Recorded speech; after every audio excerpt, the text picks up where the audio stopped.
Hello students. Today I am starting with anthracene. Next chapter to naphthalene. Anthracene में if you see the structure, naphthalene में 2 rings एक दूसरे से attach थे. Anthracene में 3 rings एक दूसरे से अटैच होंगे. Okay, so this is anthracene.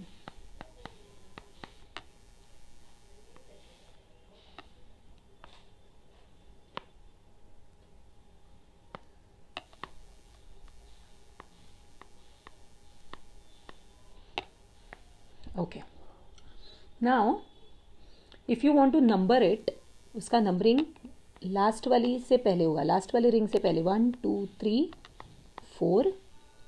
उसके बाद फिर फर्स्ट वाली रिंग में जाएंगे 5 6 7 8 9 एंड 10. इस तरह से इसकी नंबरिंग होगी.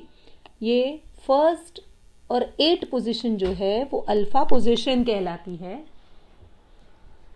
अल्फा पोजीशन कहलाती है. ओके, देन ये जो सेकंड, थर्ड, सिक्स्थ और 7 that is beta position. Okay, even 1 and 8 के जगह पे 4 और 5 भी अल्फा पोजीशन ही है. मतलब ये वाले भी अल्फा पोजीशन में ही आएंगे. And 9 and 10 will be gamma position.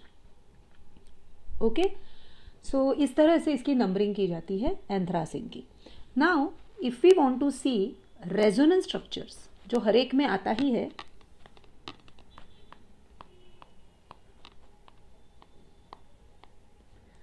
So if we want to see resonance model of anthracene, यहाँ पे टोटल अभी इसके 3, जैसे नैफ्थेली में 2 रिंग्स थे उसके 3 स्ट्रक्चर्स बन रहे थे, इसमें 3 रिंग्स हैं, इसके 4 स्ट्रक्चर्स बनेंगे. यहाँ पे सबसे पहले तो तुम लोग एक जो रॉ स्ट्रक्चर है वो बना लेंगे. बीच में डबली हेडेड एरो.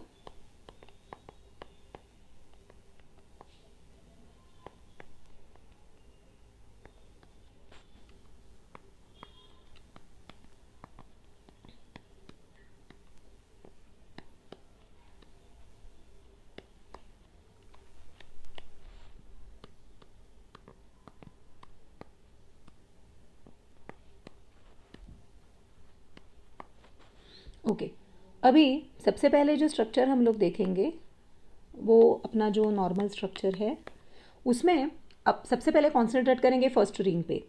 ओके, उसके बॉन्ड शिफ्ट होंगे. तो यहाँ पे हम देखेंगे कि ये बॉन्ड यहाँ पे शिफ्ट हुआ, ये बॉन्ड यहाँ पे और ये बॉन्ड यहाँ पे. तो नेक्स्ट इसमें जो स्ट्रक्चर आएगा, बाकी वाले सब सेम ही रहेंगे, और नेक्स्ट इसमें जो स्ट्रक्चर आएगा वो इस तरह से, और बाकी वाले सेम रहेंगे. नेक्स्ट हम लोग कॉन्सेंट्रेट करेंगे सेकेंड रिंग पे. तो इसमें क्या होगा कि फर्स्ट से यहाँ पे बॉन्ड शिफ्ट होगा, फिर ये वाला यहाँ पे और ये वाला यहाँ पे. ओके, तो जिस वजह से कुछ स्ट्रक्चर इस तरह से बनेगा. और यहाँ पे ये बॉन्ड शिफ्ट होने की वजह से, ये वाला यहाँ पे शिफ्ट होने की वजह से ये वाला इधर आएगा और ये वाला इधर आएगा. तो बॉन्ड कैसे बनेंगे, इस तरह, यहाँ पे ऐसे, यहाँ पे और ये सेम. ओके, बाद में हम लोग कॉन्सेंट्रेट करेंगे लास्ट वाली रिंग पे. तो जिसके लिए हमें ये बॉन्ड शिफ्ट करना पड़ेगा, जो यहाँ जाएगा, फिर ये यहाँ पे, फिर ये यहाँ पे. ओके, तो जिससे स्ट्रक्चर बनेगा, तो ये पहले रिंग का वैसा ही रहेगा, दूसरी रिंग भी वैसे की वैसी ही रहेगी, और यहाँ पे. तो इस तरह से 4 रेजोनेंस स्ट्रक्चर्स नैफ्थेलीन के बनते हैं. तो इस तरह से जब पूरे इलेक्ट्रॉन्स मूव कर रहे हैं, सो एज अ होल हम लोग जो ऑर्बिटल स्ट्रक्चर देते हैं, तो हम लोग कुछ इस तरह से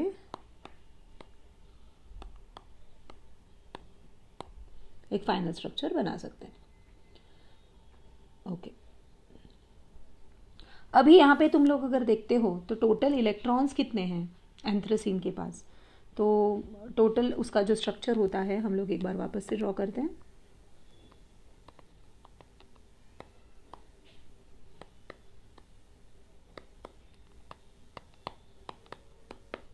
ओके, तो यहाँ पे टोटल बॉन्ड्स कितने हैं? 1 2 3 4 5 6 एंड 7 बॉन्ड्स हैं। सो 7 बॉन्ड्स, तो 1 bond corresponds to 2 electrons, 1 bond,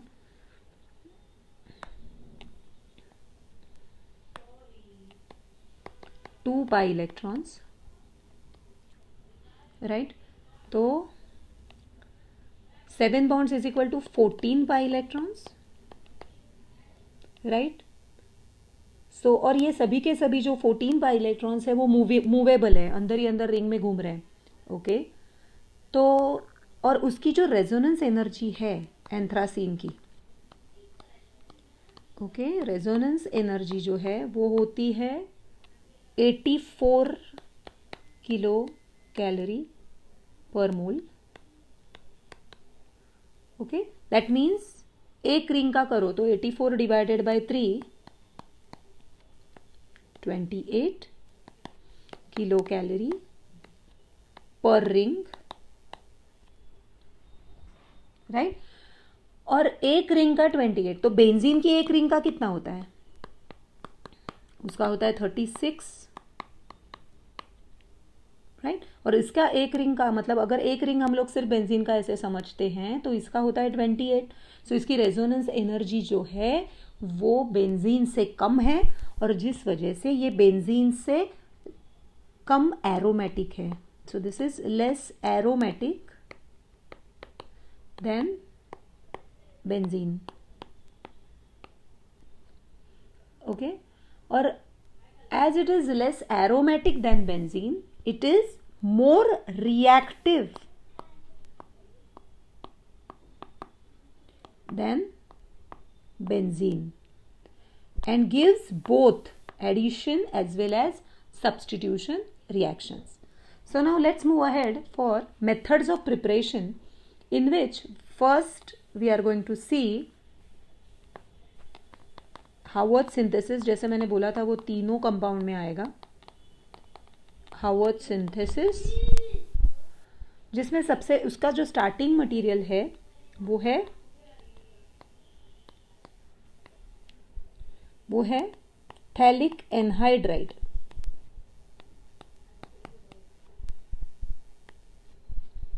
जिसे रिएक्ट करवाएंगे बेंजीन के साथ। ठीक है, तो जब हम लोग एक्चुअल लिखने जाएंगे तो यहाँ पे अभी कार्बन है, यहाँ पे भी कार्बन है, यहाँ पे भी कार्बन है। ओके, कार्बन के यहाँ पे 2 बॉन्ड, और यहाँ पे 1, ये कार्बन का देखो। तो हम लोग कुछ इस तरह से लिखते हैं अंदर वाले, तो ज़्यादा समझ में आएगा।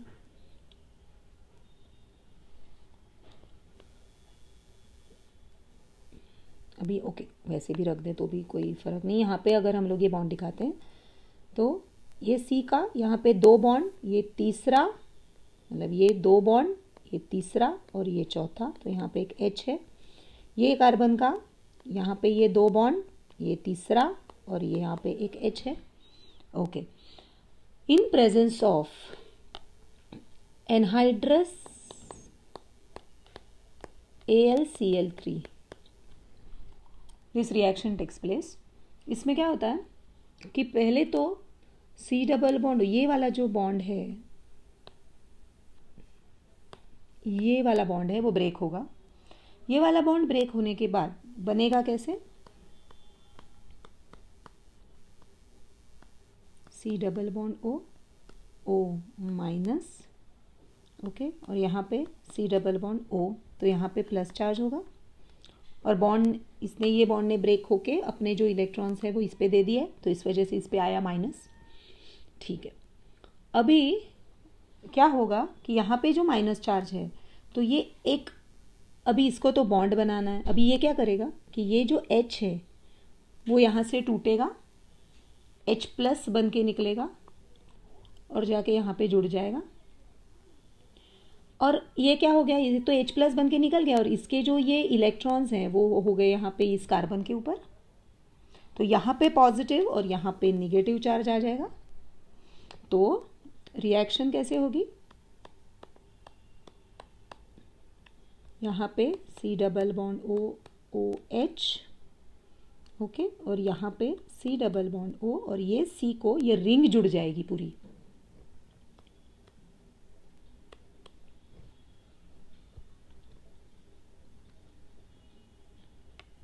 यहाँ पे बाकी बॉन्ड भी है, राइट। तो यहाँ पे ये रिंग जुड़ जाएगी, ठीक है। अभी ये बॉन्ड बन गया, यहाँ पे चार्जेस न्यूट्रलाइज हो गए। अभी यहाँ पे C डबल बॉन्ड OH है, ओके। और कभी भी एक याद रखना, कभी भी तुम लोग को जहाँ पे भी OH दिखाई पड़े, जहाँ पे भी OH दिखाई पड़े, सो OH किसी कहाँ से भी H जमा करके H2O बन के निकल जाएगा। H2O is a good leaving group, water is a good leaving group. तो इसको H मिलेगा किधर से, अभी जैसे हम लोग ने बोला था कि ये जो कार्बन है उसने ये 2 बॉन्ड, ये तीसरा, और यहाँ पे एक H है, राइट। तो क्या होगा, ये H यहाँ से निकलेगा, ओके। अभी इसको यहाँ पे बॉन्ड बनाना है, राइट। तो ये H जो है वो निकलेगा यहाँ से एज अ H प्लस। तो यहाँ पे ये जो इलेक्ट्रॉन्स हैं वो ये इस कार्बन पे रहेंगे, और ये कार्बन पे बीइंग अ कार्बोनिल कार्बन, इस पे पॉजिटिव चार्ज है जैसे मैंने पहले बोला था। तो ये दोनों बॉन्ड बनाएंगे आपस में, ये कार्बन और ये कार्बन, और ये जो H है वो OH के साथ मिलके वाटर बन के निकल जाएगा, जिस वजह से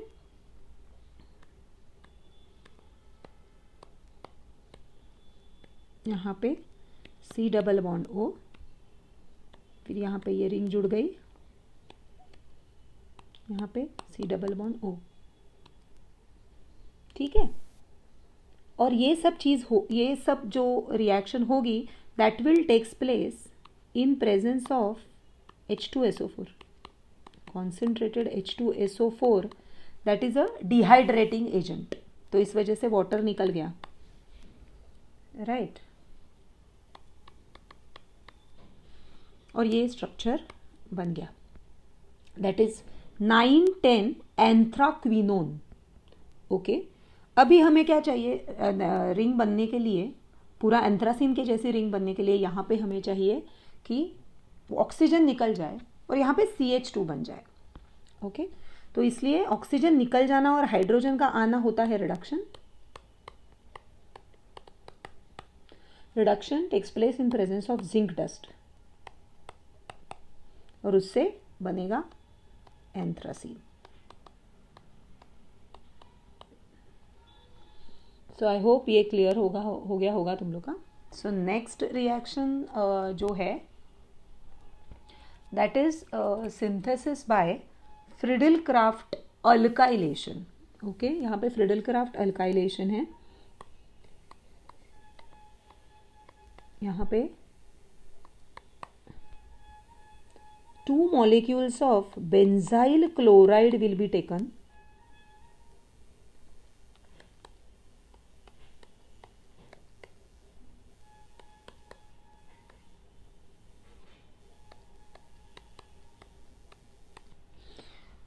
इन प्रेजेंस ऑफ, अभी फ्रिडल-क्राफ्ट है तो AlCl3 होना है, ओके। अभी यहाँ पे ये वाला जो कार्बन है उसने यहाँ पे 2 बॉन्ड बनाए, एक बॉन्ड, और यहाँ पे उसका एक H है। ये वाला जो कार्बन है इसने यहाँ पे 2 बॉन्ड बनाए, यहाँ पे एक और यहाँ पे एक H है, ओके। तो ये Cl और ये H, यहाँ पे भी ये Cl और ये H निकल जाएंगे, -2HCl बन के, और बॉन्ड बन जाएगा।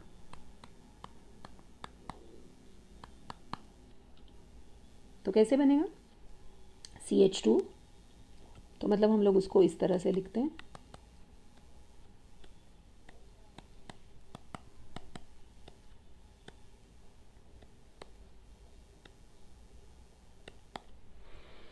ओके। तो इस तरह से कुछ बन गया। अभी ये तो एंथ्रासीन है नहीं, हमें क्या करना चाहिए, यहाँ पे एक हाइड्रोजन को लीव, 2 हाइड्रोजन मतलब ऊपर से एक और नीचे से एक ऐसे लीव होना चाहिए, तभी वो वैलेंसी पूरी हो जाएगी, उसका एंथ्रासीन प्रॉपरली बन जाएगा। तो यहाँ पे -H2 नॉर्मली चला जाता है, तो उसके लिए क्या होगा, ये वाला अगर अंदर आता है तो ये वाला यहाँ पे और एक H चला जाएगा, जिससे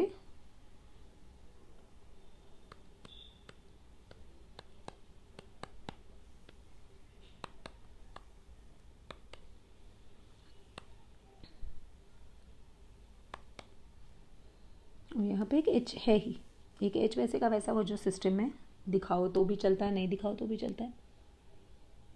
okay, third synthesis is from benzene. Okay, so benzene से अगर बेंजीन को 2 molecules of benzene, if we are making it to react with dibromomethane, okay, तो अब यहाँ पे 2CH2Br2 मतलब कैसा है, CHHBr CHHBr 2CH2Br2 है, बराबर है। अभी निकलेगा ऐसे कि 2 HBr निकल जाएंगे, मतलब 4 HBr निकल जाएंगे। तो 4H कहाँ से, 1 2 3 4 और 4Br 1 2 3 4, तो बच्चे 2 कार्बन और 2 बेंजीन रिंग।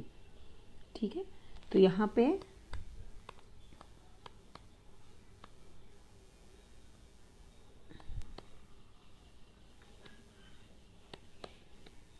ये 2 बेंजीन रिंग के बीच में ये 2 कार्बन, और फिर एरोमेटाइजेशन करके with the help of selenium यहाँ पे अंदर बॉन्ड लाते हैं। ठीक है, सो एरोमेटाइजेशन हो जाता है।